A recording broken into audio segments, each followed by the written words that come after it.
Hello, good evening and welcome to the Late Debate. Plenty to get our teeth into this week, even though the new parliamentary session is just 4 days old. Syria, the Labour Party leadership and an outbreak of revolting Tories. Joining me this evening are Rupa Huck, Labour MP for Ealing Central and Acton, Chris Philp, the Conservative MP for Croydon South, and Tom Brake, the Liberal Democrats' sole surviving London MP, who is the member for Sholton and Wallington. A very warm welcome to you all. First, of course, Syria. The fallout from the brutal conflict has thrown up two big challenges to the UK.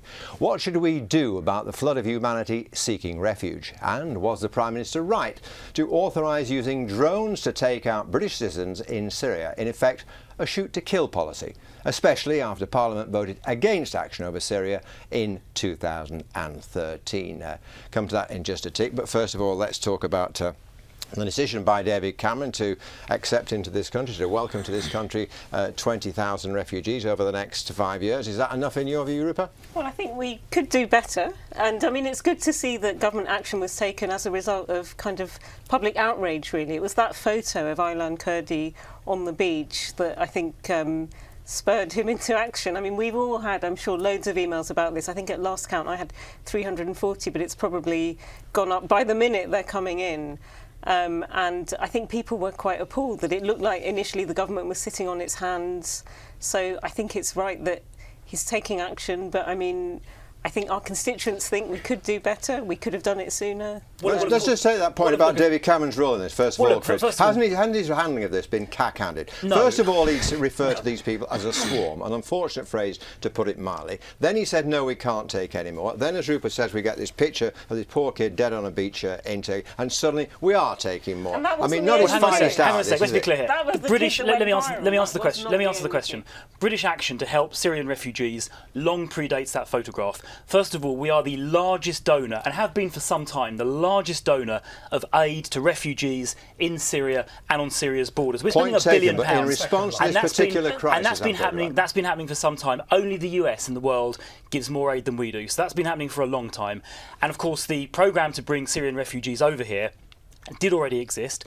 Only, I think, about 250 people came over on it, but that system did exist, and it's quite right that David Cameron, in response to the very recent refugee crisis, which really has only sort of hit Europe through Hungary and so on very recently, it's quite right that he's been taking 20,000 people. Can't claim that this refugee crisis is something that has only happened very recently. Clearly, it's been going on for many, many months. But the policy has been in place. It is hard not to think that the Prime Minister has actually been pushed to take action as a result of that photograph. Now, I accept, as Chris says, that the UK government rightly are investing very heavily in the camps surrounding Syria. That's a good thing. However, we need to do more in terms of the number of people that we are willing to resettle. How many more would you want? More than the 20,000 over 4 or 5 years. I think the sorts of figures that Yvette Cooper has talked about, 10,000 people, I think those are the sorts of figures that perhaps we can negotiate on. But equally, we now have the problem of many hundreds of thousands of refugees who are already in Europe, some of whom, for instance, unaccompanied children who are very vulnerable. And I wish that the UK would play a role in discussing with other EU countries how we can address that, because, of course, the Prime Minister is going to those same EU countries to try and get them to agree to the changes he wants to see to the European Union, but he's not a very good team player. Chris is right. Let me just make a point to Rupert, if I may. Chris is right, isn't he, when he says that, you know, we are actually doing a lot already, particularly in the countries around Syria. We are, in terms of money, we're offering more than the rest of Europe put together. So in that sense, you can't accuse this government of being uncaring. Out of the DFID budget, the 0.7% of GMP that we commit to that, is again a bit sneaky. I mean, there's arguments that it could come from reserves and things. So I think but we are doing a lot already. That's what I'm saying to you. It's a crowd pleaser that he's done. It's a knee-jerk reaction. It shows a lack of leadership. It's not a knee-jerk reaction. That aid programme has been in place for some period of months or years, and the fact we have a proper overseas aid budget is designed to cater to exactly this crisis. This kind of crisis, so it has been thought through. But let me answer the point Tom Brake just made about taking refugees from Europe. Now, to suggest that we should somehow use this as part of our European Union renegotiation, I think is a pretty cynical suggestion, even by the standards of modern politics. But I think in terms of whether it's the right thing to do, about being a good team player. Yes, we live in a globalised society now. The real question is not being a little England. The real question is whether it's the right thing to do, and I think actually it's not the right thing to do because we've chosen to take people directly from the camps on Syria's border We're going to, working with the UNHCR, select the people who are the most vulnerable.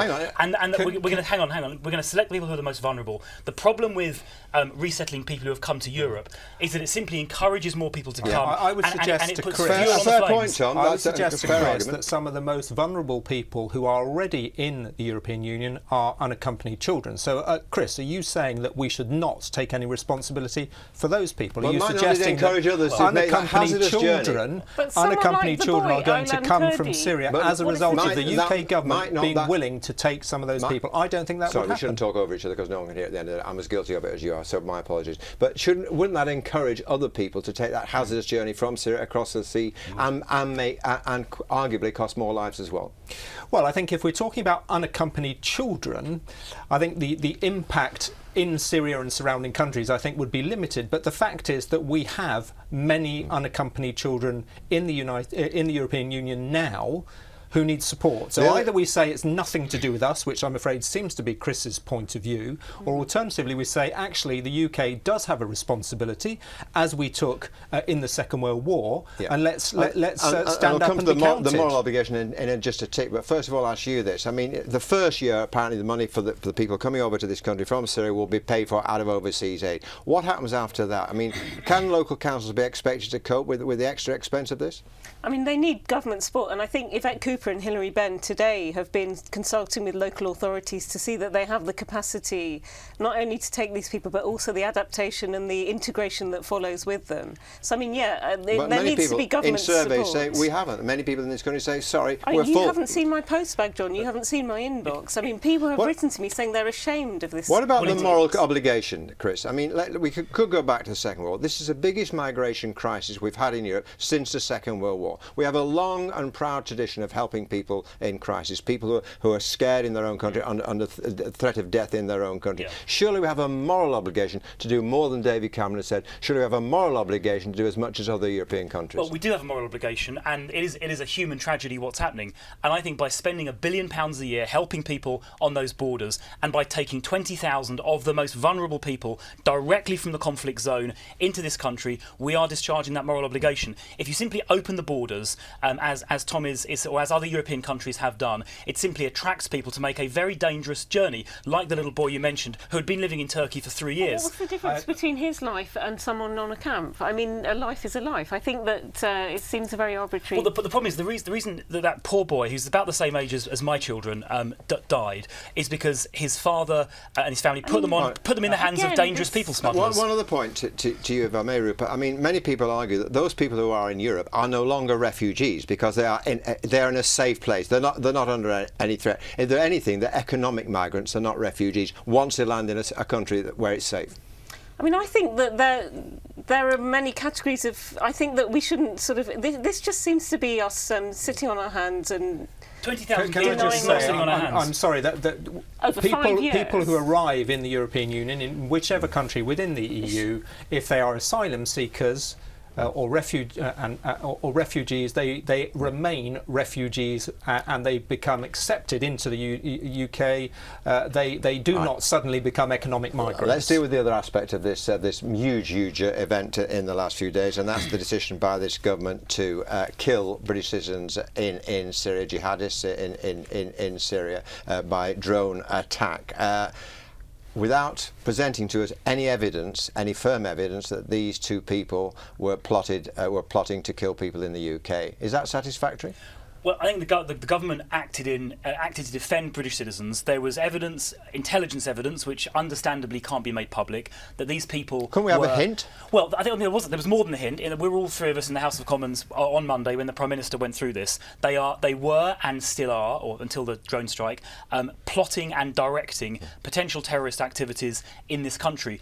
The evidence was reviewed by a cabinet committee. It was reviewed by the Attorney General. Yeah, but after Iraq, don't we have a right to be sceptical about that kind of? I think what the Prime Minister said in the House. Response? I think what the Prime Minister said in the House yesterday is that he'd be very happy for the Intelligence and Security Committee, which is an independent committee of taken 4 months to constitute. It's only just appeared overnight, hasn't but it? Rupert, if they are a threat, if they're posing, or they were opposing a real threat to this country, and there were major events talked of as possible targets, surely the first duty of any government is to protect its citizens. I mean, obviously, ISIL are a horrible, murderous regime. They're oppressive, all those things. And if these people were plotting attacks on British citizens, that's something that needs to be looked at. But it's the legality, it's the way that this happened, that it was sprung on all of us. These things need oversight. And it's arguable that had the Lib Dems been represented still in the Security Council, this might not have happened.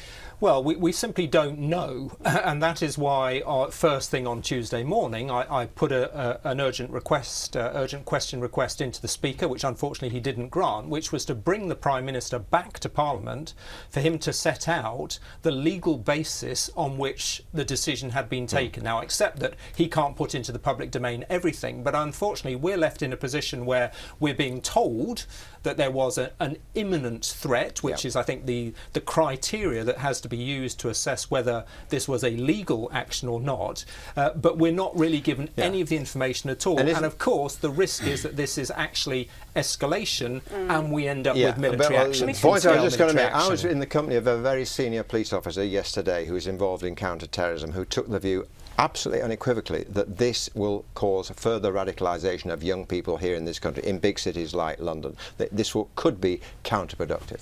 Well, I think when there is a direct threat to the security of British citizens, British civilians, in London and in the UK more widely, the government has a duty to act to prevent any threat to British lives. Now, it may well be there are further consequences of the kind you describe, but that should not prevent our government from defending us and protecting us. It is their first duty, and I'm pleased that our government has done that. They're damned if they do and they're damned if they don't. But no, I mean, we need evidence, and so one of the first duties of this committee that was constituted overnight should be to review this decision. Well, I think it is justifiable under international law as self-defence. I think it's Article 51 of the United Nations. I mean, not long ago we had a vote not to do this in Parliament. I mean, it should not be done by stealth. And I think the government needs to be particularly careful because, of course, we have the legacy of Iraq, where we were told weapons of mass destruction. The UK was an immediate threat was presented to the UK, and of course we know what happened there. And hopefully we will have the Chilcot inquiry reporting so that we can know exactly what happened. Your response to that, Chris, the fact that Parliament a couple of years ago voted against bombing in Syria, and now, courtesy of a drone, we've done it. Well, there's a very clear distinction. What Parliament voted 2 years ago not to engage in general military action in Syria, which it hasn't done. This is a very specific precision strike against an individual. But there's 10 more on the list, apparently. So it was a specific act of self. Well, it wasn't possible, as the Prime Minister said, to have. Hang on, it wasn't possible when there are no courts in Syria which are functioning. There is no way of physically extracting these people and putting them on trial. The only way to act was the way we did, and it certainly is not the same as a general military engagement of the kind that Parliament voted against a couple of years ago. Now, to Tom's point about the implications of the Iraq War, you're quite right in what you said, Tom. But that is why it's so important the Security Committee is given all the evidence, all of the intelligence, and they can then report to the public and give their own verdict. And it's also important that if, as it would seem, that the government wants to embark on wider scale military action in Syria, that we have a very clear setting out of what diplomatic initiatives the government are going to embark on first, what the exit strategy is, and who the government actually wants to see in place in Syria post-conflict. And whose side we're on. Well, I don't think we're on any side. Well, I think that's part of the problem. It shouldn't be used as a precursor to, worse. Got to pause it there because, meanwhile, voting finished just over 10 hours ago in the Labour leadership election. We'll learn the identity of the party's new leader at lunchtime on Saturday. Hot favourite is the left-wing rebel Jeremy Corbyn. If he does win, what will that mean for Labour, for Parliament and for the country? Now, you nominated Jeremy Corbyn, as I understand it, or you're one of the people. It was a nominating ballot, but I didn't actually end up voting for him. You didn't vote for him? No, I didn't. Why didn't you vote for him? I mean, I saw my duty as a Labour MP. So hang on, why did you nominate him if you didn't vote for him? A lot of people did this. I mean, there's a large-scale precedent. No, I mean, I think, look, we had to have a debate with... I remember, as a voter, seeing the leadership election where Gordon Brown emerged, and there was only one person in it, and to me that looks wrong. So you wanted a debate? I wanted to let the members decide, sort of thing. So Labour MPs are in a privileged position. They can send people to the ballot paper. I wanted all wings of the party reflected. If he does turn out to be the winner, what will be your thoughts then? I didn't foresee the momentum his campaign's got, but there are many positive things we can draw from that. I mean, look, the number of people who could vote in this election, I think, tripled throughout this process. So, I mean, he's brought a certain energy. Would you serve in his shadow cabinet? Well, I've always said with a majority my size, I don't want to serve on anyone's front bench. I want to be a good community MP. Rupert, let's have a direct answer to a direct question. If Jeremy Corbyn is voted in as Labour leader, will you support him? Would you, if he asked you, would you work for him? We're the Labour Party. We support whoever is elected. But Jeremy Corbyn didn't. Jeremy Corbyn himself rebelled 534 times. Not Jeremy Corbyn. He can't ask for your loyalty, can he?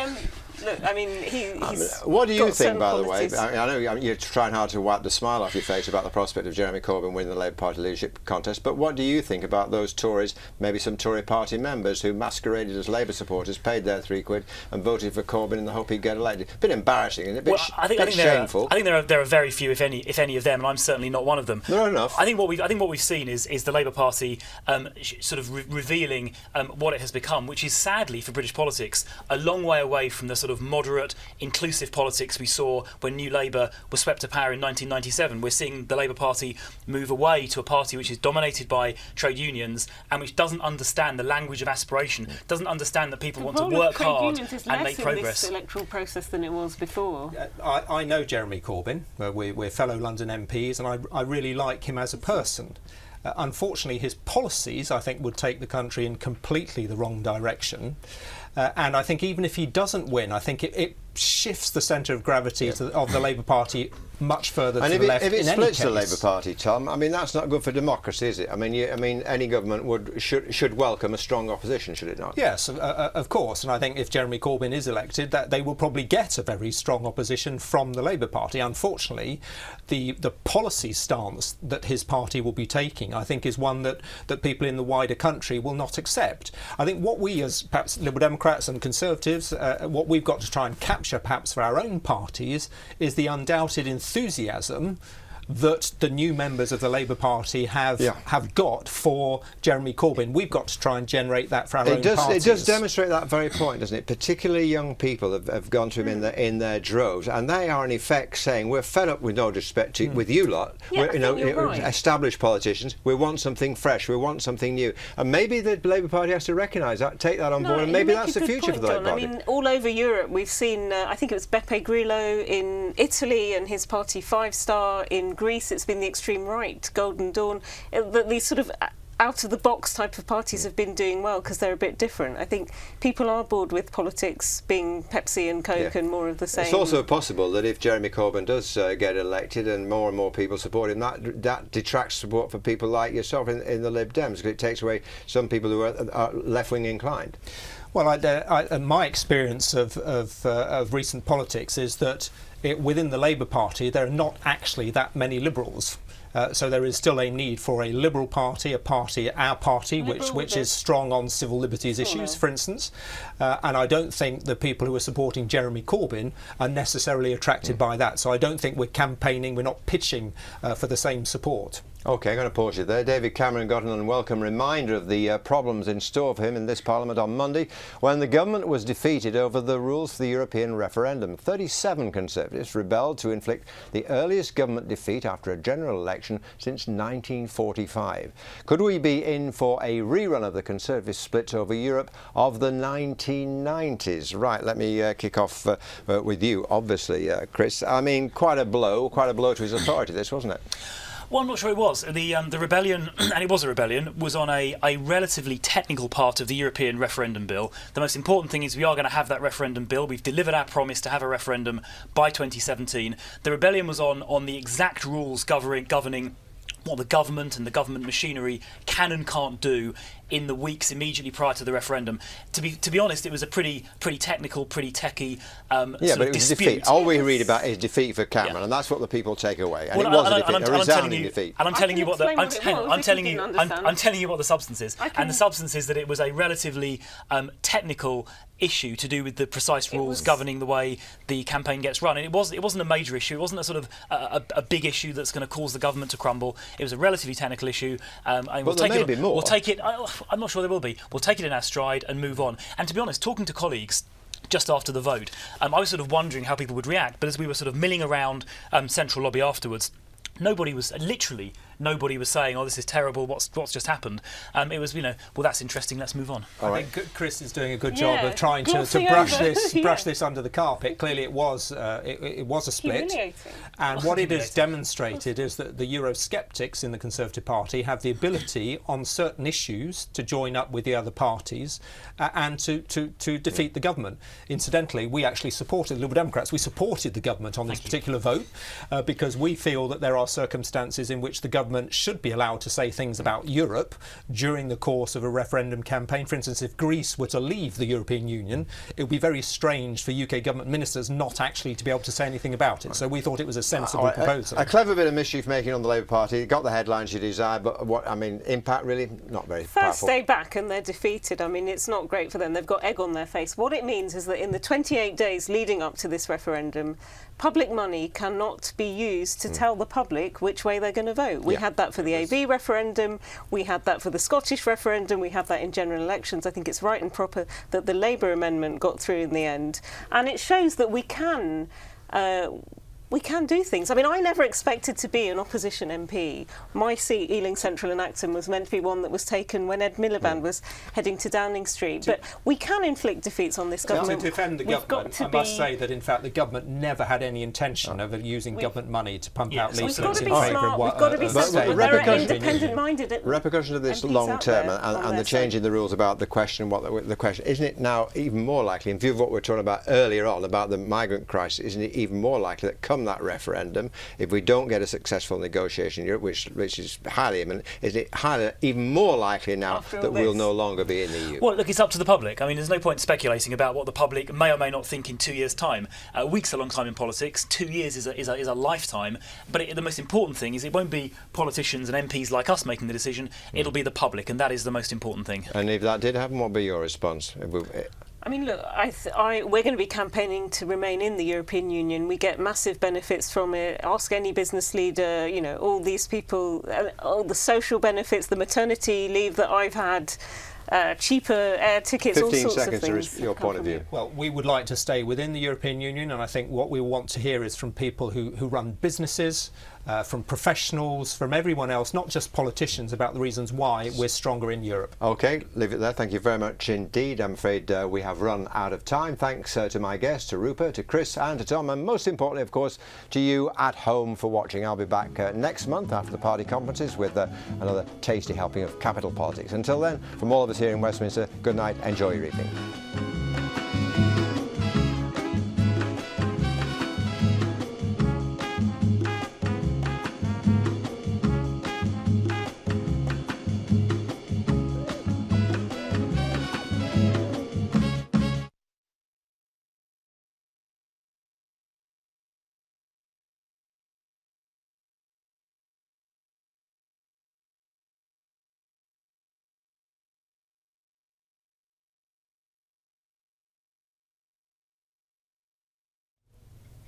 Join me, John Stapleton, for the late debate right after this bulletin for an impassioned debate on Syrian migrants, drone attacks and the Labour Party leadership with a panel of top London MPs. That's the late debate here on ITV right after this bulletin.